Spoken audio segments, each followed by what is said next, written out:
다음 종목은 유튜브로 갈게요. 주린이님, 하나솔루션 때문에 걱정이시라고요. 13,000원에 30% 갖고 있습니다. 얼마 전에도 10%, 오늘도 10%의 하락을 보였습니다. 바닥에서 일부러 좀 잡으신 게 아닐까? 네, 이렇게 예측을 해봅니다. 종목 전망을 좀 들어볼게요. 김정수 전문가님, 정말 낙폭이 좀 과대하게 빠지는 몇몇 민감주들이 많았는데 신재생 좋다는 리포트도 오늘 나왔는데 이렇게 하염없이 빠졌습니다. 향후 흐름 어떻게 보세요? 뭐 태양광 관련된 이런 것들을 부각받으려면 지금 같은 유가 수준의 환경이 구성되면 안 되죠. 일단 기본적으로 유가가 30달러 좀 붕괴되면서 뭐 사우디도 그렇고 일단 러시아 같은 경우도 그렇고 감산보다는 증산 쪽 방향을 잡은 상태잖아요. 그리고 셀가스 업체라는 게 있는 이상 우리가 과거처럼 고유가를 기대할 수 있는 시대에서 이제는 구조적으로 살 수 있는 시기가 아니거든요.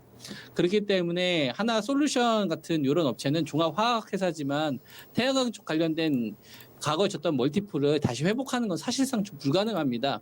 그래서 네. 우리가 이번 이 문재인 정부에서 피해야 될 기업들이 있는데요. 거래하면 안 되는 기업이 자 두산그룹 이야기해드리죠. 원전 반대하는 거하고 그다음에 LS 송배전 쪽 관련된 업체, 그다음에 하나그룹입니다. 그러니까 이런 쪽은 이번 정부에서 하시면 안 돼요. 그리고 지금 우리나라 주식시장이 많이 폭락을 하잖아요. 많이 폭락을 하는데 그걸 잘 생각을 해봐야 됩니다. 우리가 폭락하는 건 괜찮아요. 급락하는 건 괜찮아요. 다 같이 빠지니까. 근데 나중에 이 주식을 버티고 장기적으로 내가 가져가고 싶어도 이게 나중에 이 어려운 사업 환경에서 살아남을 수 있느냐에 대한 걸 우리가 생각해야 되지 않겠습니까? 네. 우리가 과거 2008년도 리먼브더스 사태가 있는 기간 동안에 얼마나 많은 기업들이 부도가 있었습니까? 그죠? 부실화됐던 기업들 다 유사화되면서 그 당시 기아자동차가 현대자동차 그룹에 편입되면서부터 기아자동차 10배 갔던 거지 독자 생존으로는 살 수가 없었던 거거든요. 네. IMF 때도 우리가 한번 생각을 해보면 지금은 우리가 이야기하고 있는 뭐 삼성이나 현대자동차가 대기업이 됐지만 그 당시만 하더라도 대우그룹이 몰락했고 한보그룹이 몰락했고 얼마나 많은 기업들이 몰락했습니까? 몰락하고 남은 기업이 몰락했던 기업들의 점유율을 싹쓸이 하면서 가져가는 거거든요. 그러니까 네. 이번에 코로나19와 관련된 것 때문에 뭐 당장 항공주를 생각을 하더라도 저가 항공사 같은 경우는 파산이 불가피하단 말이에요. 그죠? 그러면은 나중에 이런 거를 살아남는 몇 개의 업체가 가져갈 거 아니에요. 그 몇 개의 업체가 나중에는 대넬리가 나오는 거죠. 대시대넬리가 나온다 이거죠.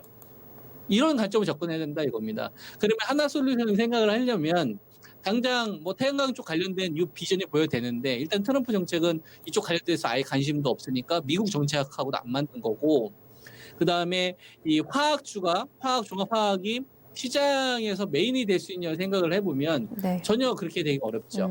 우리가 대한민국을 반도체 코리아라고 하지 케미컬 코리아라고 안 하잖아요.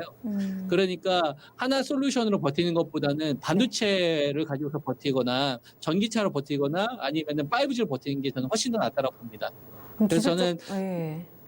뭐 13,000원 정도의 30% 비중이라고 한다면 예. 뭐 잠깐 반등 나오는 걸 기대할 수가 있겠지만 아마 이 주식 반등 나오면 이 주식만 반등 나오지 않아요. 다른 주식 다 같이 나오지. 그래서 저는 좀 수평 이동을 바로 하셨으면 좋겠다라는 말씀 드립니다.